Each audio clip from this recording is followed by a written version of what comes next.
Smart textile নিয়ে আমরা আলোচনা করছি। স্মার্ট টেক্সটাইল আমরা মোটামুটি পড়াশোনা করেছি। আজকে আমরা যেটা নিয়ে আলোচনা করবো সেটা হচ্ছে মিলিটারি টেক্সটাইল। আচ্ছা, গত ক্লাসে আমি বলছিলাম যে স্মার্ট টেক্সটাইলকে মেইনলি তিন ভাগে ভাগ করা হয়। কয় ভাগে? তিন ভাগে। একটা ছিল অ্যাক্টিভ, একটা ছিল প্যাসিভ, আর একটা ছিল আলট্রা স্মার্ট টেক্সটাইল। আর এবং আরো বলা ছিল এরকম যে হচ্ছে স্মার্ট টেক্সটাইলে যে প্রোডাক্টগুলো তৈরি করা হয় সেই প্রোডাক্টগুলোর কি থাকে বলতো স্পেশাল কিছু বৈশিষ্ট্য থাকে, তাই না?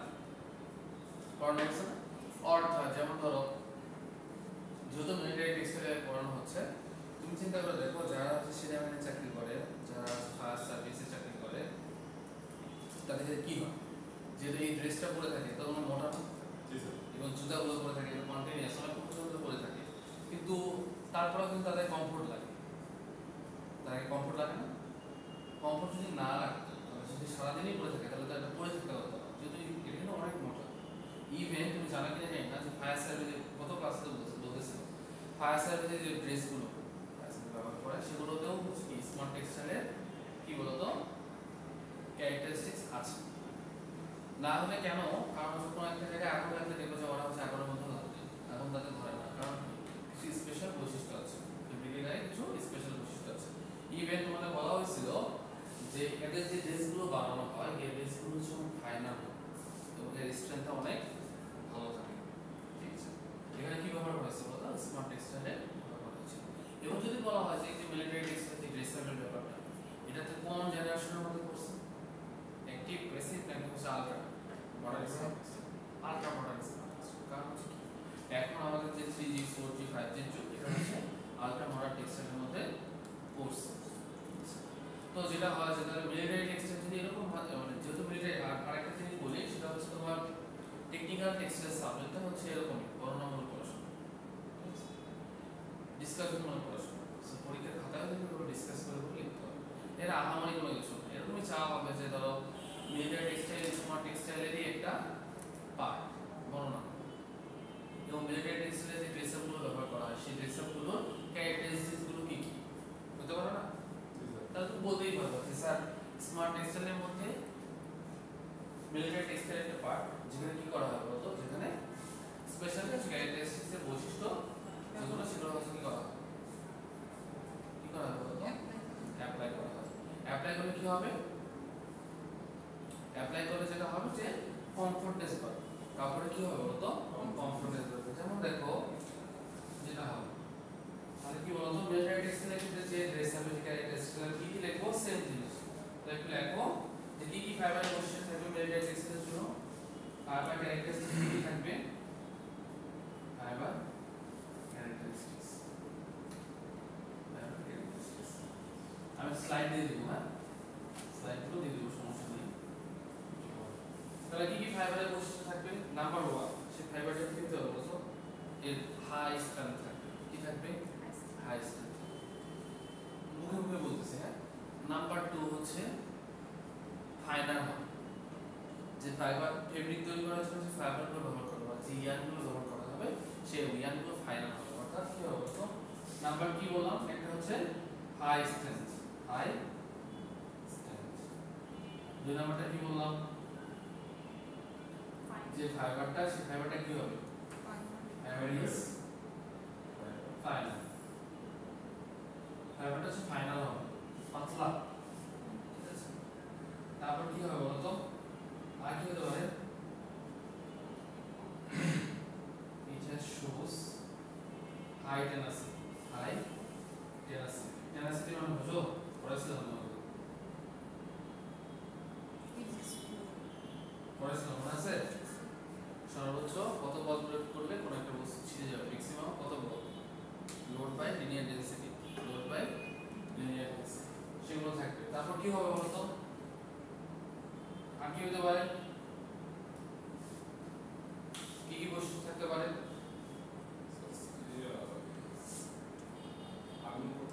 মোর কমফোর্টেবল, মোর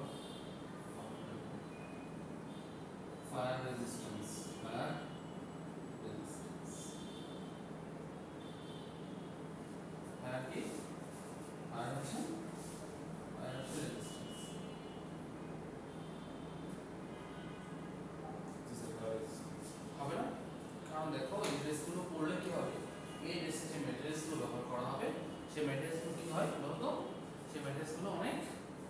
ডিমান্ডের।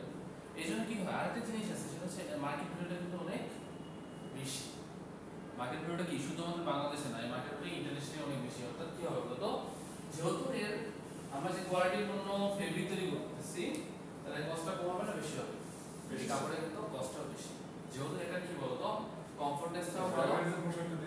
হ্যাঁ কালো এটা তো রোদে থাকতে পারবে না। থাকতে পারবে কালো তো হ্যাঁ, এখানেও এই যে স্পেশাল কিছু বৈশিষ্ট্য দেওয়া আছে। তোমাদের কত ক্লাসে মানে আমি বলছিলাম আমাদের শরীর হবে না, সবার তো শরীর হবে। সেটা হচ্ছে তোমার এখন এন্টি মাইক্রোবায়াল তোমাদের পড়াছিলাম। এখন নতুন একটা জিনিস আমি শুনেছি সেটা হচ্ছে এন্টি মাইক্রোবায়াল মানে এজেন্ট। কি নাম? Anti microbial agent. Anti microbial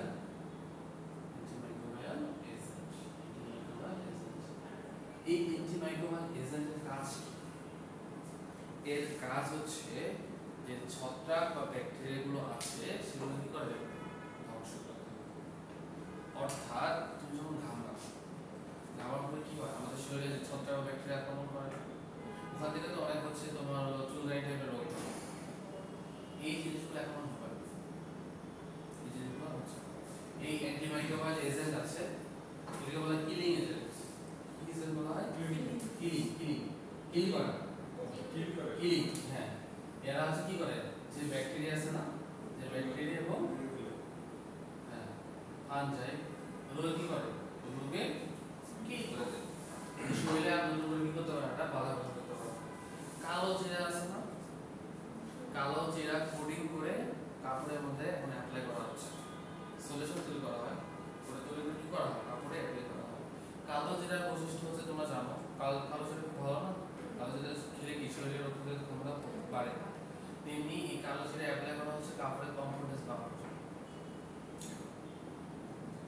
sir এটা মানে ফেব্রিক তৈরি করার সময় নাকি তৈরি করার সময়? ফেব্রিকে এখানে হচ্ছে অ্যাপ্লাই করা হয় আর কি, কোডিং এর মধ্যে আর অনেক প্রসেস আছে, বাট এটা ফেব্রিকে গায়ে দিয়ে দেওয়া হয়, ওটা কিন্তু বোঝা যায় না, কিন্তু এর যে কমফোর্টনেসটা আছে যেটা ওটা বাড়ানো হয়। এখন আর আগের মতো নেই, এখন হচ্ছে যে টেকনোলজিগুলো আসছে, মডার্ন যে টেকনোলজিগুলো, এই যে স্মার্ট টেক্সটাইলগুলো আসছে, এরা এখন চিন্তা করতেছে কি জানো, যে আমরা চিন্তা করি তুমি একটা বলো যে কালো কাপড়গুলো সাধারণ থাকবে কিভাবে, কিন্তু এখন ওই রকম উপাদান দেওয়া আছে যে জন্য তারা থাকতে পারবে, নাহলে থাকতে পারতো না। সম্ভব ছিল? সম্ভব ছিল। এই জন্য স্মার্ট টেক্সটাইল আসছে, এগুলোকে বলা হয় স্মার্ট টেক্সটাইল। কারণ হচ্ছে স্মার্ট টেক্সটাইল ছাড়া এগুলো তো পসিবল ছিল না। এমনি এমনি আসলে স্মার্ট টেক্সটাইল আসে নাই, কিন্তু গবেষণা করা হচ্ছে, মানুষ চিন্তা করতেছে, মানুষ মানুষ মানুষ কি করে বলতো, এই কাপড়গুলো যে তৈরি করা হয় তোমাদের কি কি মনে হয় মানুষের ফ্যাশন, মানুষ কি তোমরা ফ্যাশন স্টাইল করছো কিনা আমি জানি না, অ্যাপারেল করছো ফ্যাশন, না ফ্যাশন আর স্টাইল এর মধ্যে একটা বেসিক পার্থক্য আছে, বুঝছো?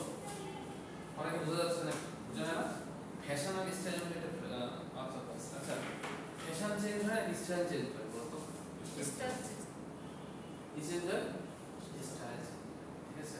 মনে রাখবা স্টাইলটা সবসময় কি হয়, স্টাইল চেঞ্জ হয়, ফ্যাশন কি হয় না, চেঞ্জ হয়। মানুষের স্টাইলের উপর ডিপেন্ড করেও কি করা হয়, ফেব্রিক্স তৈরি করা হয়। ধরো আমি কোন ফেব্রিক্সটা বলে আমার একটু স্টাইলিশ লাগবে, একটু সুন্দর লাগবে, এগুলো কি আমরা দেখি না, সবাই দেখি কিন্তু কম বেশি। এটা এই ধারার উপরে চিন্তা করে কি করা হয়, টেক্সটাইল একবার মাসে যে কোর্সটা আমরা বড় এখানে গেলে দেখবা এই জিনিসটার উপর ভিত্তি করে এখন মানুষ বেশিরভাগ কি করা হয়, ফেব্রিক তৈরি করা হচ্ছে। আর মানুষের ডিমান্ড কেমন, চাহিদা কেমন, মানুষ কি চায়। ধরো তুমি আগে চিন্তা করে দেখো, মানুষ তুমি জুতার কথা চিন্তা করো, এখন কিন্তু মানুষ বাটা জুতা বেশি পরে না। একটা সময় কিন্তু বাটা কিন্তু মানে যার মানে আমার একটা পারসেপশন যেটা, বাটা জুতা মানুষ কিন্তু পরে না। ম্যাক্সিমামই বাটার দোকানে যে দেখবা যে বাটা হচ্ছে যে মডেলগুলো সেগুলো হচ্ছে পুরাতন মডেল। তুমি দেখবা এখন আগেও যেটা দেখছো 2 বছর আগে, এখন দেখবা এখন কি চলে, বেজ চলে। এরা কি করছে জানো, এরা হচ্ছে ওই মানুষকে রিড করতে পারছে যে মানুষ আসলে ফ্যাশনেবল পছন্দ করে, একটু ভেরিয়েশন পছন্দ। এক জিনিস মানুষ খায় না, ইভেন কোন একটা টিচার যদি লেকচার দেয়, তার লেকচারে যদি ভেরিয়েশন না থাকে স্টুডেন্টরা সেটাও পছন্দ করে। যদি এমন হয় একটা টিচারের সাথে পড়াই সেটা একটু ভালো লাগবে, আবার স্টুডেন্টের সাথে টিচারের গল্পই করে সেটাও খুব ভালো লাগবে। এক মিনিট কি করতে হবে, পড়াতেও হবে, তার পাশাপাশি গল্প করতে হবে। কনসেন্ট্রেশন অনেক জন্য, তাই না?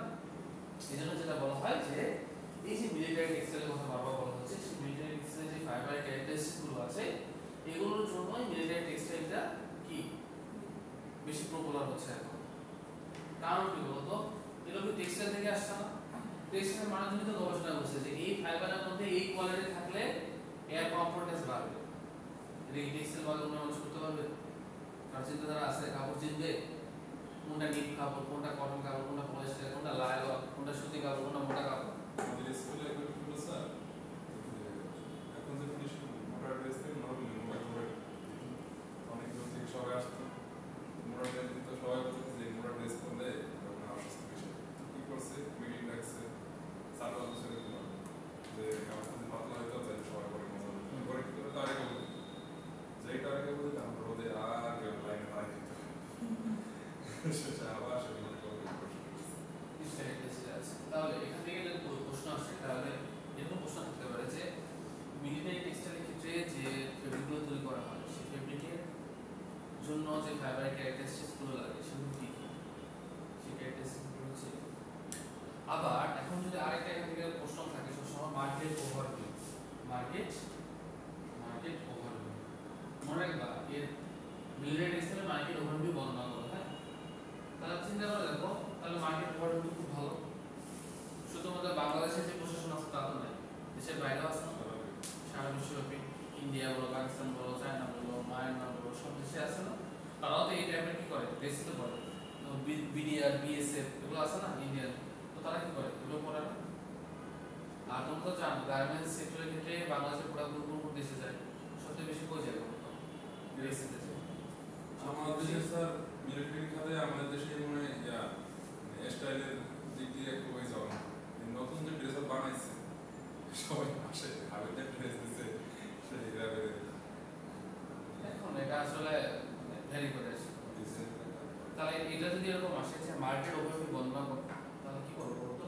বলে দেবা যে দিন দিন হচ্ছে মিলিটারি টেক্সটাইলের যে চাহিদাটা এটা বাড়তেছে। কারণ কি? কারণ হচ্ছে আমরা একটা মানুষ এই একটা ড্রেস পরার জন্য মিলিটারি যে ড্রেসগুলো আছে সেই ড্রেসগুলো পরার জন্য যে যে ধরনের ফ্যাসিলিটিগুলো দরকার এই ফেব্রিক্সের মধ্যে এগুলো আছে। কারণ এই ফেব্রিকগুলো স্পেশাল ক্যারেক্টারিস্টিক্স দিয়ে বানানো, যেগুলো আমাদের কমফোর্টনেসে বাড়ায় দেয়। এই জন্য দিন দিন এর মার্কেট ভ্যালুটা বাড়তেছে। তবে একটা দিক সমস্যা আছে, সেটা হচ্ছে এর প্রাইসটা বেশি। কারণ কি বলতো, এই যে স্পেশাল ক্যারেক্টারিস্টিক্সগুলো যখন দিতে যাই তখন অবশ্যই এর প্রাইসটা বাড়বে। শুধু আমরা কনভেনশনালি আমরা যে ড্রেসগুলো পরি তার তুলনায় এই ড্রেসগুলো কি বলতো দাম কমফোর্টেবল, ড্রেসের দাম একটু বেশি, বাট এর কত কিন্তু বাড়তেছে, কারণ হচ্ছে একটু আগে বললাম স্টাইল। যেমন আমার প্যান্টের ড্রেস চিন্তা করো, মানে এটা মনে করো যে মানুষ কি করে, মানুষ একটু ফ্যাশনেবল হওয়ার চেষ্টা করে, মানে একটু মানে সৌন্দর্যের দিক দিয়ে একটু মানে হ্যাঁ এটা আমার এই ড্রেসটা একটু সুন্দর লাগবে, হ্যাঁ এই জিনিসগুলো হয়। সো এই জিনিসগুলোর জন্যই কি করা হয় বলতো, স্মার্ট টেক্সটাইল ব্যবহার করা হচ্ছে। আর এই স্মার্ট টেক্সটাইলের পার্টি হচ্ছে মিলিটারি টেক্সটাইল। এই মিলিটারি টেক্সটাইল না থাকলে কি হতো না, কি হতো না বলতো?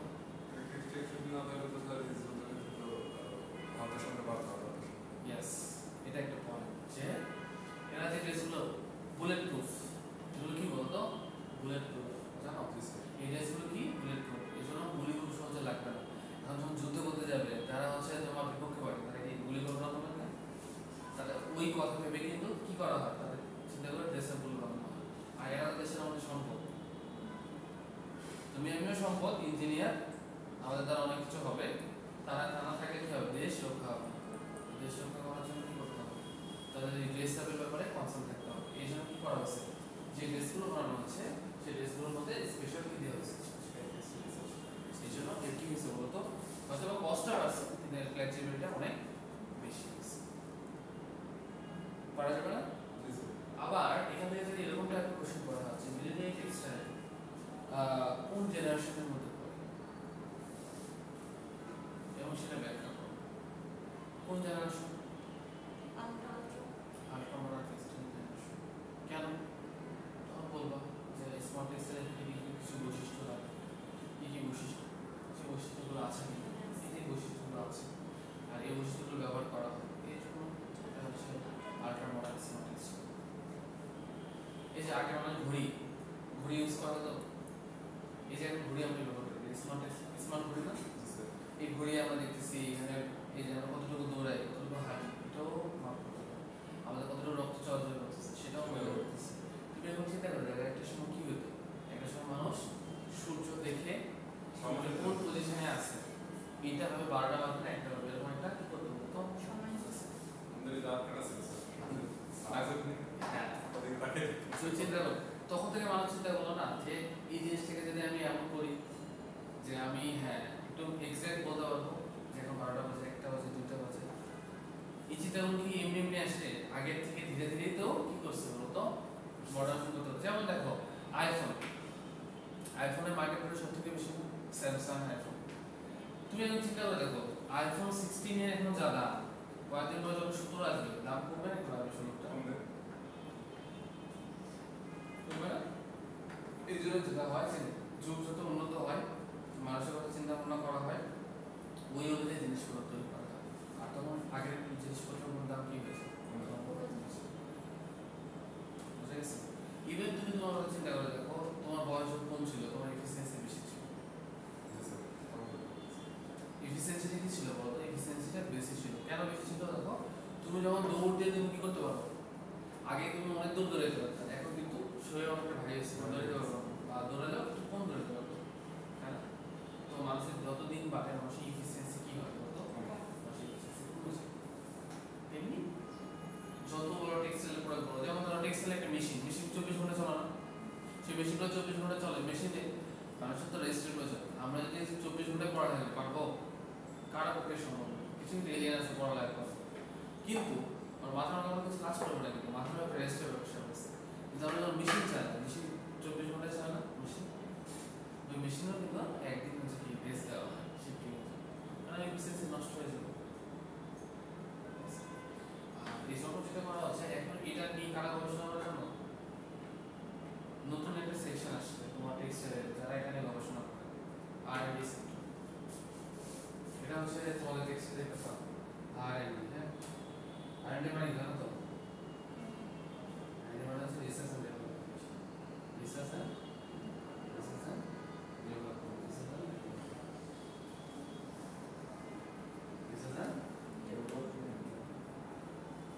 R&D মানে কি বলতো? Research and development. এই রিসার্চ এন্ড ডেভেলপমেন্ট শাখা কাজ কি বলতো? রিসার্চ ডেভেলপমেন্ট শাখা কাজ হচ্ছে তোমার যে ফেব্রিকটা আমরা এখন ধরো আজকে একটা ফেব্রিক বানাইলাম, এটা মার্কেটে খাইতেছে, এখন এটাকে কিভাবে ডেভেলপ করা যেতে পারে, পড়ার সাথে এগুলো নিয়ে গবেষণা, ঠিক আছে? এটাকে বলা হচ্ছে R&D, research and development section, ঠিক আছে? এই হলো মোটামুটি স্মার্ট টেক্সটাইল এটা ওভারভিউ, ঠিক আছে? আমরা নেক্সট ক্লাসে